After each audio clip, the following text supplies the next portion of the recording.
So now, for the second time in our nation's history, the country's credit rating has been downgraded, and that is no good. Fitch ratings point to rising debt and a, quote, deterioration in standards of governance.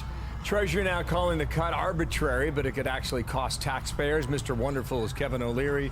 He's got a take on this now. Nice to see you, sir. Good morning to you. We were in the same spot 12 years ago. 2011 was the only other time. What do you make of it as the Biden administration pins a little bit of this blame, not a little bit, maybe a lot, on Donald Trump? Go figure. Well, it's really about government and policy. There's no way to sugarcoat this at all. It's bad.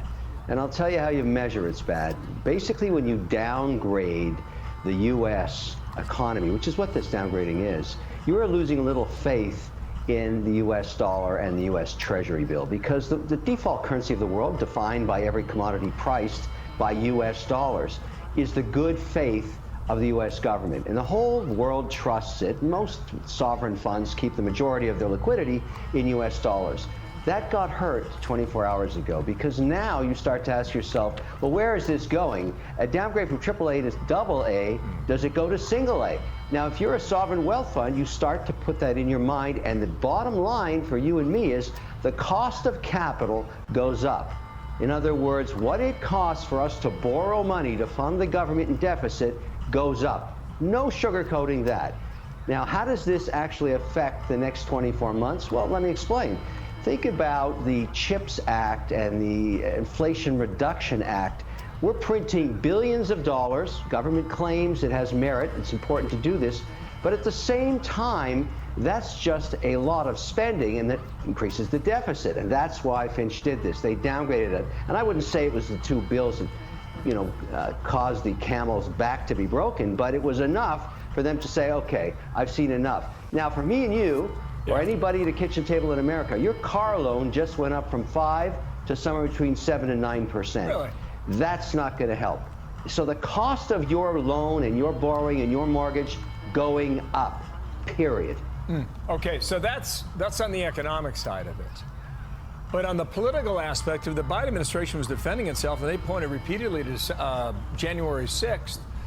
From a political standpoint, that leads to a lack of trust on behalf of those who are investing in the United States of America. Now, do you think that to be true? I think that's a political statement, Shirley. I mean, really, this downgrade is about debt and the ability to pay it back.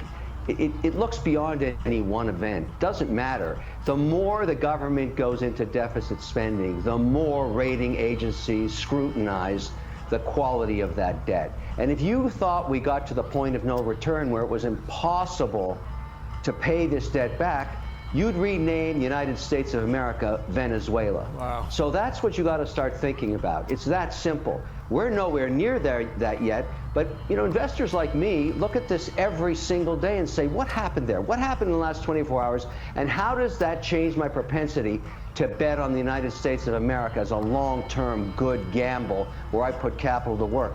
And that lost a little bit last night on the downgrade. Okay. There is, I keep pointing this out to people. How can you possibly spin this in a good light? There isn't one. There's no good news. Okay, so we got 2023 and we got 2011, 12 years apart. Next topic quickly now on BlackRock and investments in China. This got our attention. We don't know what it means, but this is Larry Fink's defense. It is unconscionable for any U.S. company to profit. This is the House Select Committee's letter to Larry Fink. It is unconscionable for any U.S. company to profit from investments that fuel the military advancement of America's foremost foreign adversary and facilitate human rights abuses. They allege that their investments in Chinese companies are helping these aspects of Chinese society to do bad things, essentially. Do you see a case here or not, Kevin? Well, I see a case for Larry Fink being fried under a microscope. It's just like burning an ant with a magnifying glass. That's what's happening to him right now on the Hill. And the reason that's happening, maybe they could make an argument about that funding the Chinese army and espionage and all the rest of that, but that's not his problem. His problem is lack of transparency. When I invest in the world's largest money manager in an index fund that's global, a portion of that is based on the larger economies. It's prorated by the size of an economy. China gets a big chunk. What I don't get, and there's no information for me to get, is the transparency specifically of what those investments are. So the only defense Larry Fink has and BlackRock has is to shine the light of transparency on every single investment so that you can see whether or not these allegations are true. And you don't get to do that in an index fund. It's very hard to. So that's his only way to do it, whether you're a retail investor, an institutional investor, or actually a sovereign fund that's managed by a government. Let's see he has to do that. And the other problem he's got is ESG. He's got ESG issues. People are asking, why do you make these decisions? It's opaque. We don't know. Lots of issues around transparency here. Okay. Kevin, nice to see you. Please come back soon, okay? Kevin O'Leary, on the road. We'll see you in New York. Thank you.